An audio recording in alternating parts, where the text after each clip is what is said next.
这里是爱生活的荔枝，我是荔枝儿。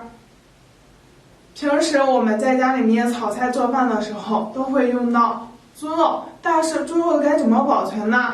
我们家里面吃不完的猪肉，万万不要直接放进冰箱了。下面跟着荔枝儿一起来看一下到底怎样保存吧。首先呢，我们将没有吃完的猪肉放在案板上，用一块干净的厨房纸或者是毛巾来擦拭干净。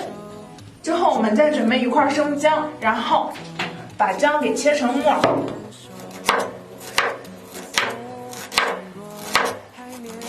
最好是能切的顺一点。接下来我们再给猪肉切上几个花刀，我们的粥粉面都要切上哦，但是不要给切断。然后中间抹上食盐和生姜末，最后我们准备一块保鲜膜，将我们的猪肉给紧紧的包裹住，